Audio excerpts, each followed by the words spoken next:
If you thought the UK's care worker shortage was bad, wait until you hear the government's latest solution. Imagine trying to fix a sinking boat by tossing out the life jackets. Welcome to the topsy-turvy world of British politics. I'm your host from Benefit News, and today we're peeling back the layers of a strategy so wild it could only come from Westminster.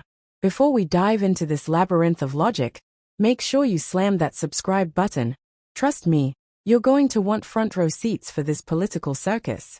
Now, have you ever watched someone lock their keys in the car, and then, instead of calling for help, they decide to smash the window twice?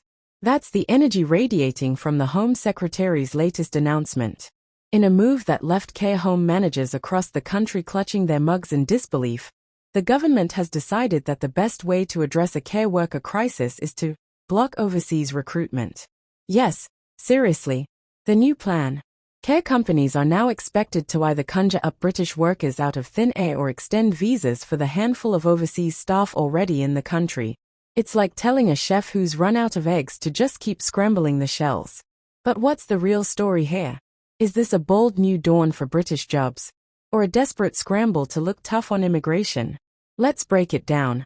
But first, if you're loving the madness so far, hit subscribe so you never miss the next twist in this saga. So, what's changed? The government's now raising the bar for skilled worker visas from A-level to graduate level. Think about that. You'll soon need a university degree just to care for the most vulnerable among us. Is this about valuing care? Or is it just another hurdle dressed up as reform? And then there's that shortage occupation list, the golden ticket for hiring overseas workers at discounted rates. Well, it's about to get shorter than a politician's memory after an awkward question. The details? Still locked away, but you can bet your last biscuit it won't be good news for care homes. Meanwhile, the opposition is putting on its own show. Shadow Home Secretary Chris Field wants an annual cap on migration, but when pressed on the specifics, he delivered a masterclass in vagueness. We're working on the detail. Translation: no one really knows what the number is, but it'll sound impressive when they finally pick it. Labour claims they could have slashed net migration by 400,000 if only they'd kept Tory rules, despite, not actually doing it when they were in charge.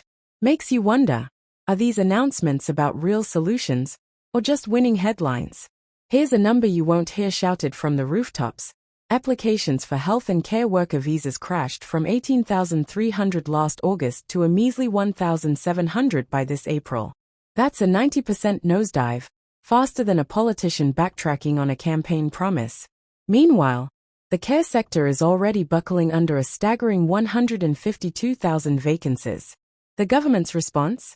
Expect care providers to hire from a pool of 10,000 overseas workers who came on visas for jobs that never materialized.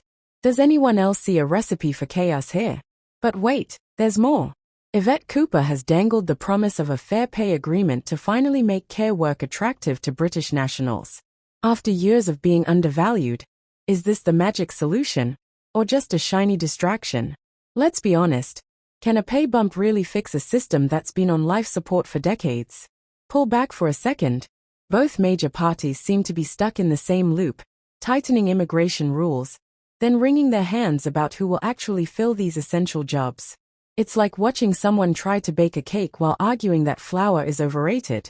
The real issue: our aging population desperately needs care.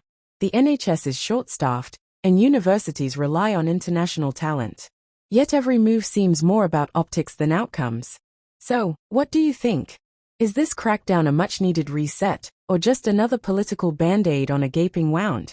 Are we building a caring country, or just playing an endless game of musical chairs with people's livelihoods? Drop your thoughts below. I want to hear your take on this care conundrum.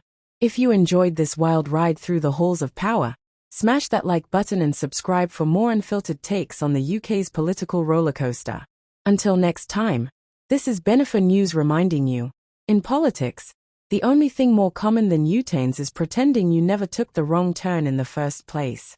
Stay curious, stay critical, and see you on the next episode.